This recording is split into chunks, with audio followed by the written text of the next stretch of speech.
Bienvenue dans 30 jours pour apprendre à programmer en Python. Aujourd'hui, nous allons étudier des notions plus avancées en rapport avec les classes Python.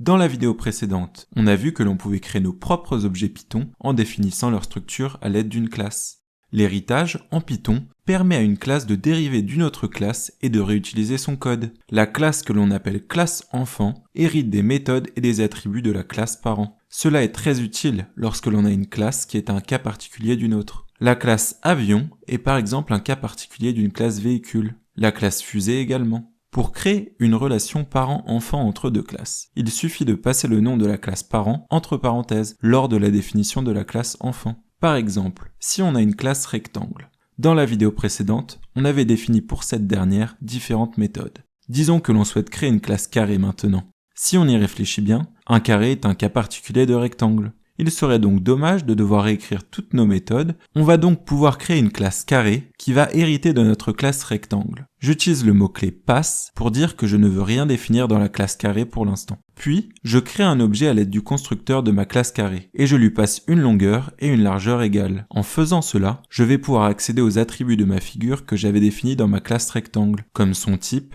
sa longueur, sa largeur. Et je peux également utiliser ces méthodes, comme la méthode R ou périmètre. Quand on regarde dans le terminal, on voit que l'on a pu utiliser tout ce que l'on avait défini dans la classe rectangle. Néanmoins, on veut qu'il se comporte légèrement différemment. Tout d'abord, on peut vouloir que le constructeur ne prenne qu'un argument côté, puisqu'un carré, par définition, a une longueur identique pour tous ses côtés. Pour cela, on va devoir surcharger la méthode d'initialisation dans notre classe carré. Une surcharge de méthode signifie que lorsque la méthode est appelée sur un objet de la classe enfant, le code de la méthode de la classe enfant est exécuté, et non celui de la classe parente. Pour surcharger la méthode d'initialisation, on la redéfinit dans notre classe carré. On pourrait alors, en utilisant un nouveau paramètre côté, redéfinir tout ce que l'on avait défini dans notre méthode init de notre classe rectangle. Mais on peut plus simplement, depuis notre classe enfant, appeler une méthode de notre classe parente. Ici, la méthode init. On effectue cela à l'aide de la fonction super. On peut ensuite passer deux fois notre côté en argument de notre méthode init, au lieu de longueur et largeur. Puis, on peut vouloir écraser l'attribut typeFig, qui pour l'instant est encore rectangle. Cette fois, on a un seul argument à passer à notre constructeur, ce qui le rend plus sécurisé. Si l'on exécute le script, notre côté a bien été utilisé dans les différents calculs. Notre type de figure a également été modifié. Il est également possible pour une classe enfant d'hériter de plusieurs classes parents. Par exemple, dans un jeu vidéo où l'on peut se servir de certains ennemis capturés comme moyen de transport. Dans cet exemple, nous avons au début deux classes. Une classe véhicule, qui a une vitesse et qui peut se déplacer, et une classe ennemi, qui a un nombre de points de vie et qui peut attaquer avec un nombre de dégâts. On va ensuite créer la classe monture, qui hérite des classes véhicule et ennemi. Un nouvel objet de cette classe pourra donc se déplacer, attaquer et aura des points de vie. Et voilà, on peut chevaucher un griffon qui est à la fois un ennemi et une monture.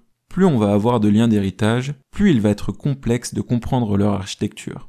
Heureusement, il existe différentes fonctions et méthodes qui vont nous permettre de nous renseigner sur les relations parents-enfants. On peut utiliser la fonction built-in isSubclass pour vérifier si une classe est un sous-type d'une autre classe. On peut utiliser la fonction built-in isInstance pour vérifier si un objet est une instance d'une classe ou d'un sous-type de cette classe. Ensuite, on peut utiliser la méthode subclasses d'une classe pour accéder à ses sous-classes directes.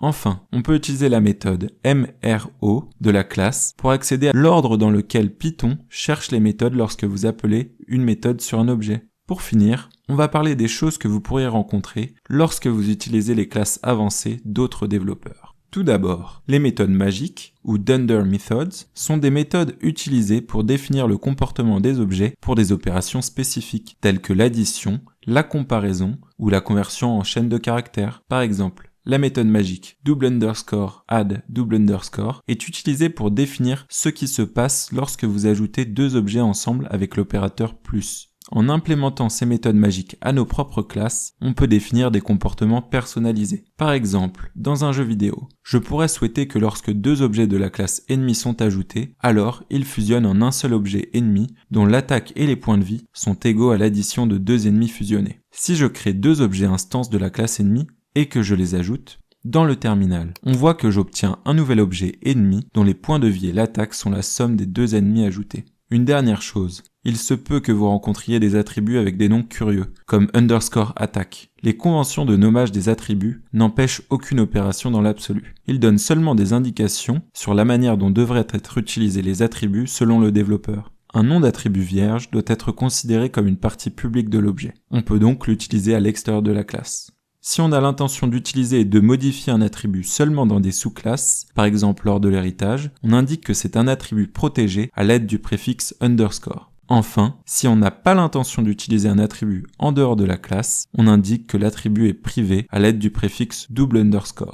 Et voilà, vous en savez désormais plus sur les classes que la plupart des personnes apprenant le langage de programmation Python. Cette vidéo achève la partie sur les notions avancées. Dans les prochaines vidéos, on va en apprendre davantage sur la manière de gérer un projet Python, puis on va créer ensemble un projet de A à Z. Alors abonnez-vous pour ne pas rater cela.